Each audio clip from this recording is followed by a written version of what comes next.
Hey everybody, and welcome back to Lindsey's Little Library. So I'm here today to chat about my April wrap-up, where somehow I read 7 books in a month, where one day I would not touch a book and the next day I'd read a whole bunch. I don't know how this happened, but somehow I pulled off 7 books, which I'm pretty proud of. But I mean, what else is there to do right now, right? Other than read. We read and we do puzzles and I sew face masks and book sleeves. Like, I've been getting a bunch done. Okay, this one was sent to me, but look at, like, I'm hoping we can do some good giveaways or something with those. And I have like 9 or 10 more to do, so it's pretty fun. Let's talk about books though, because that's why you're here. All right, so first book I want to talk about is The Magnolia Sisters by Michelle Major. This was sent to me by Harlequin Books and was the perfect book to pick up at the perfect time. This is a super cute book that follows Avery, and she is kind of in a weird place in her life. She just got out of a relationship. It did not end well. She ended up losing her job because of it. So she's kind of, I think she spent like two weeks eating ice cream and laying on the couch. And all of a sudden she finds out that her father has passed away. Now, she did not know her dad her entire life. She lived with her mom, who is a very, like, I think she was a doctor, very like professional go-getter, not the most motherly type of a person. And so really wouldn't talk about her dad. She was told she was the product of like a one-night stand. So she finds out who her dad is and finds out that he recently passed away. And she was named as a benefactor in his will. So she needs to go to Magnolia, North Carolina, and kind of attend this reading of the will, signs what she thinks, sign some papers, and then she can come back home. So she travels there and finds out she has 2 sisters. One of which grew up with her father her whole entire life. The other one, similar to her, just found out that that was her real dad, but yet grew up in Magnolia with this man and with this other sister the entire time. So they're kind of all thrown together in this really strange situation. And the way that her dad writes this will is she is given like the buildings downtown that are like the businesses, but that's where her sister's kind of passion lies. The one sister who grew up in this house with her father is given the ranch that the other sister's animal rescue is at. So it's like he knew these connections and knew that he needed these girls to come together and basically solve this mess that he left them with. So there's a lot of resentment for the father in this specific case. There's a lot of getting to know each other. There's a lot of like, I didn't come here for sisters, but now I have them. And then you add on top of that, Grayson, who is a firefighter who lives in Magnolia, is very good friends with the one sister who grew up with her father. So Avery is introduced to Grayson because she's now realizing this isn't a quick trip. This isn't a, I'm going to sign some papers and move on. This is, I need to stay here and sort out this mess. So she moves into the carriage house that is right by his house and has the funnest relationship with his daughter. His daughter is 8, and he is also divorced. And there is this very unique, hilarious relationship between his daughter and Avery, and they pick on each other and they pretend that they hate each other, but they really do love each other, and it is just the sweetest thing. A super easy read. It was a fast read. There were definitely some different twists and turns in there I wasn't totally expecting. A little predictable, but you know what? I'm fine with those books. I like those books. I also gave this to my mom and she is like adoring it and loving it, so I don't have my copy because she comes and takes my books. I don't have any control over it, but so she has it and is also loving it. So I would really highly recommend picking this one up. There is a second book coming out, I think in September, that follows one of the other sisters and kind of what happens and continues the story, which I'm always a sucker for. I love it. So highly recommend that. Again, thank you, Harlequin, for sending me that book. The next book I want to talk about, let's start with some physical books so I can show you some things, right? Next one I want to talk about is Codename Helene by Ariel Lawhon. Again, a huge thank you to Jenna for sending me this book. And Jenna, I can't believe I waited so long to read this. Like, you knew I would love this. But, oh my God, fantastic. Ariel Lawhon is just, I love, love, love her. And I know she's not for everybody. I totally understand she's not for everybody, because this can be a bit of a slow burn in certain parts of it, but man alive does it ever pick up. And I busted through this beast. I can't believe the big books I read. Busted through this beast. So this actually just came out the end of March.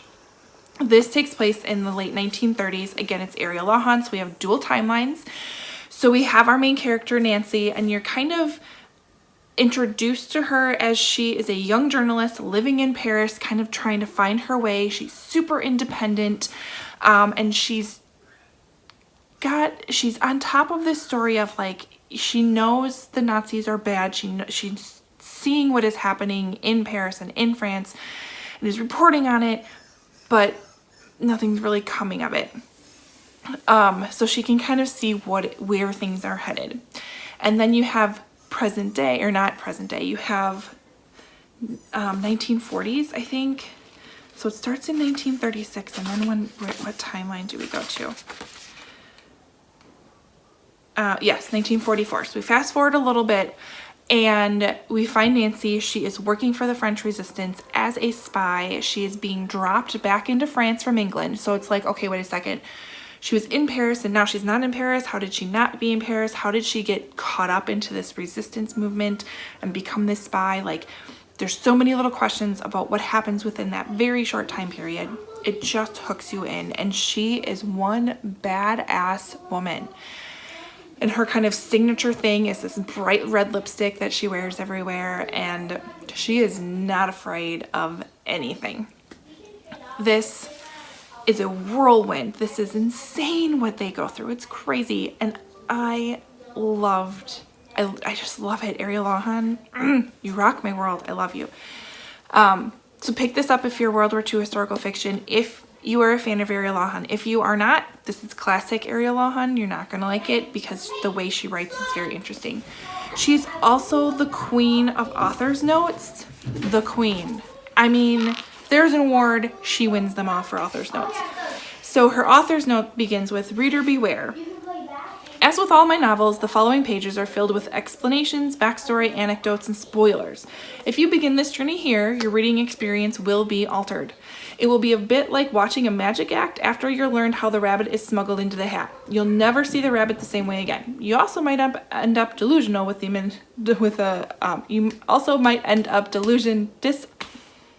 You also might end up disillusioned with the magician. Trust me on this. Start at the beginning and let the show proceed as planned. But if you choose to keep reading, don't say I didn't warn you." So she's just awesome. She's awesome. So love this book. Thank you again, Jenna. You are amazing for sending it to me. All right, next one I want to talk about is a book I listened to through Libro FM. If you haven't heard of this audiobook app, it's amazing because it's about the same cost as Audible, yet your monthly subscription money goes towards a local independent bookstore that you pick. So they're getting the benefits off of that subscription rather than Audible, which nothing against Audible, they're great, but you know what? Times like this, we need to support our local independent bookstores. So I highly suggest if you're looking for a place to get your audiobooks, check out Libro FM. I will leave a link below for a referral code if you want it. I think you get a little off. I'm not sure, but I'll leave a link below for it. But I downloaded and listened to You Are Not Alone by Greer Hendricks and Sarah Buchanan. Oh, this duo, I love them. I love them. So at first I was a little confused because you have, how do I explain this book? It's almost hard to explain. You have this situation where you have these sisters who randomly meet our main character and she thinks everything is random, but it's not. And it goes from there. So I don't want to say too much because I highly suggest going into this blind. That's how I went into it, and I feel like I liked it even more.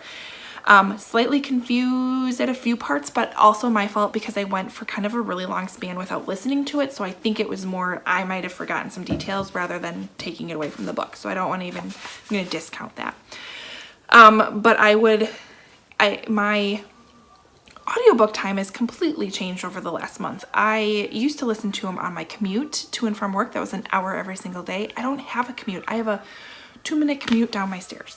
So I've now changed my habits and I listen to them when I'm out for a walk. I'm even listening to it when I'm doing kind of not so interesting things during work or when I'm cleaning or whatever. So I've been sticking earbuds in my ears this whole month to get through this book because I've been so addicted to it. It's fantastic. Pick it up. I think I give it 4 stars. All right, the next book I picked up was Scythe by Neil Shusterman. Gave this puppy 5 stars. This was fantastic and very interesting to read during this time. So this follows our main characters. We have Citra and Rowan, who are chosen to be apprentices to a scythe. Now this is set way far in the future when we have completely figured out how to avoid death. Nobody can die. There are no diseases. There are no accidents that can kill us except for fire. But things like people don't die. They live forever. And so this, as a society on Earth, we've determined Earth is pretty much the only planet we can live on. And we cannot be overpopulated. So there is this network of scythes who they determine who is going to die and they are able to kill people. They call it gleaning because killing sounds too harsh or something, but it's a way to keep population control. And so these 2 apprentices to these 2 main characters are Citra and Rowan. They are apprentices to a scythe to become scythes themselves, and neither one of them wants to.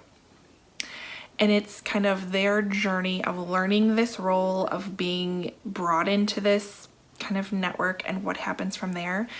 I am addicted. I have the second book somewhere up there. Thunderhood's up there. I need to pick it up because I need to know what happens. It was fabulous. I read this so fast. I recommend again. I had a really good reading month now that I think of it. Next book I picked up was The Haunting of Maddie Clare by Simone St. James because I'm currently obsessed with her as well. She also wrote The Broken Girls and Sundown Motel, and she just has a way of writing a ghost story that is just fantastic. So this one takes place in between World War I and World War II, which I found to be a very interesting timeline for Simone St. James. A little more historical than she typically writes. But so we're following this woman who is looking for a temp job, and she comes across a man who's kind of a ghost hunter, and he needs an assistant because this ghost he wants to investigate does not respond well to men. She responds well to women. So basically she's hired as this pawn. And so they go to this barn where this Maddie Clare, this ghost lives, and Maddie Clare is one pissed off ghost. She is out for revenge wholeheartedly. She just needs the right person to help her, and lo and behold, our characters are the right person to help her. So it's a super short book, totally jam-packed. You can tell it's Simone St. James' earlier work. It's not quite as fantastic as Sundown Motel and Broken Girls, but it's still definitely worth a read, and I recommend that as well. I may have given it 3 stars, 4 stars. Still definitely worth picking up if you are a Simone St. James ghostish type of a fan. All right, then the last 2 books I picked up, I actually am going to do a vlog on it. Sometime I'm posting it, maybe next week, but I picked up both of these books and read them at the same time. So I have The Bookwoman of Troublesome Creek by Kim Michelle Richardson and Jojo Moyes' The Giver of Stars. Both of these books are historical fictions based around the Kentucky Pack Horse Library project that happened shortly after World War II. It was part of the New Deal that President Roosevelt signed. So it was actually really backed by Eleanor Roosevelt because of course she's a huge lover of books and reading. But anyways, very interesting thing that truly happened in our country. These of course are fictionalized stories. So both of them follow our main characters who are pack horse librarians out in the back country of Kentucky trying to get literature into as many homes as possible. Both towns that this takes place in have mines that are a bit corrupt. We're on the verge of unionization. There's some political background in both of the books, but that's about the only place that they're similar. We are totally different stories from there. So this one follows Cussie, who is a Kentucky Blue. So her skin is blue. Look it up. It happened. It actually she's a descendant of a family of a husband and wife who both had genetic mutations. They, through fate, came together, and because of that, all of their descendants have blue skin. So we are dealing with some discrimination because of that. Her father works at the mine. There is some trouble happening at the mine we have to deal with, but this book really centers around she's already in this role as this librarian. She is determined that's what she wants to do. She's a very independent woman.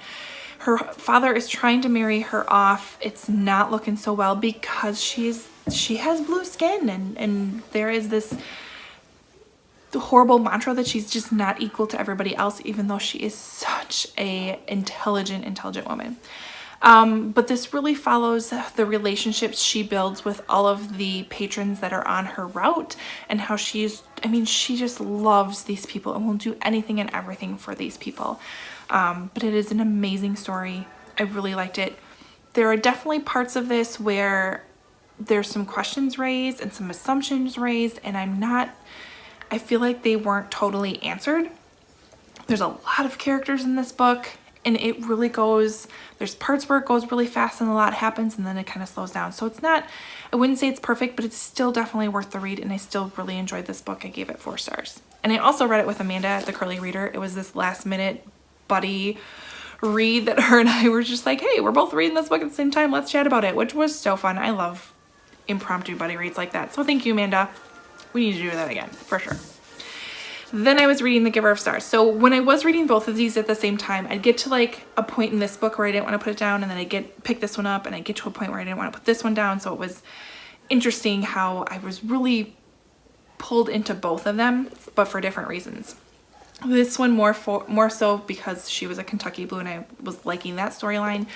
This one follows Alice, and she is an immigrant from England. She married someone from Kentucky when he was on vacation. They met, and there's this very whirlwind romance, and they got married really fast, more or less because she wanted to escape the situation she was in. She was kind of like the disappointment of her family, and she just wanted to get out of it. And so she falls in love with Bennett Van Cleve, and she marries him and moves to Kentucky. And let's just say married life isn't as cracked up as she thought it was going to be.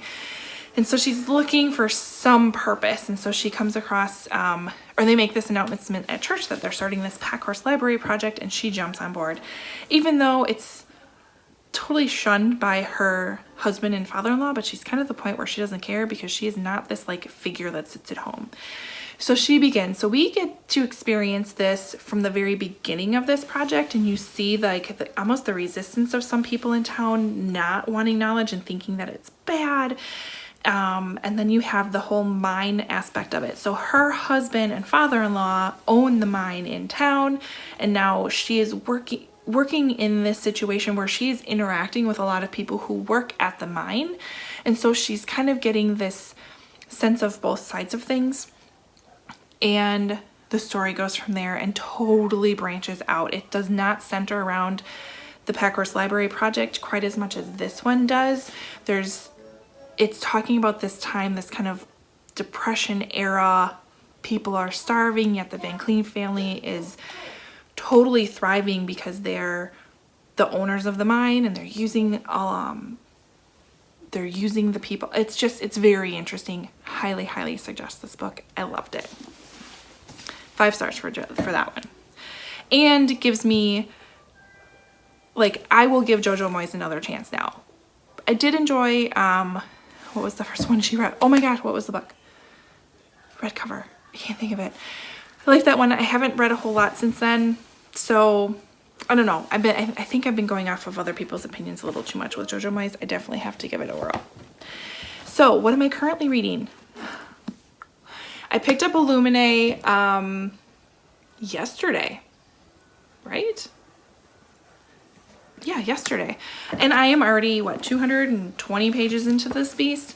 I tried to find the audiobook as well, and I just didn't have any luck. I mean, audiobooks are just scarce right now. Everybody's on that bandwagon. So I'm not listening to it as I'm reading it. I am just reading it, but I'm still loving it. I love the way this is written. I find it very interesting that there is a bit of an outbreak piece to this book, and I have to find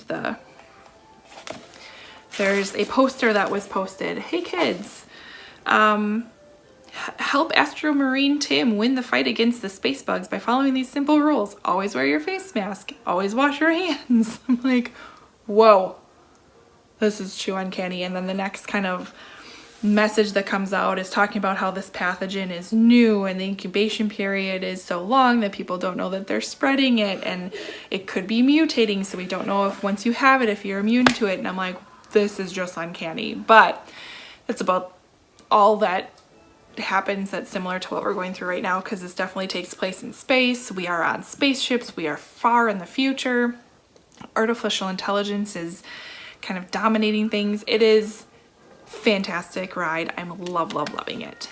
And then the other book I'm listening to, again from Libro FM, is In 5 Years by Rebecca Searle. Oh, I forgot to say Illuminates by Amy Kaufman and Jay Kristoff. Sorry. But In 5 Years by Rebecca Searle. This follows our main character, Danny. She is a top Manhattan lawyer, very determined in her life. She has plans and she meets them every step of the way, until she ends up having a dream that gives her, not a dream, she has an experience where she's 5 years in the future. She's not with the guy she was supposed to be. She's not living where she's supposed to be. She doesn't have the job she's currently going for. So she's trying to figure out, like, she felt as if she really had that experience, and all of a sudden she's brought back to present day, and she's on this journey of like, wait a second, what the heck happens to me in these 5 years? Because I have a plan and I don't deviate from my plan. And according to this, whatever happened, I'm way off course. So she's trying to prevent that from happening. Super interesting. I'm about halfway through the book and just loving it. Very good. So that's what I'm currently reading. And then I have my typical stack of books to pick from.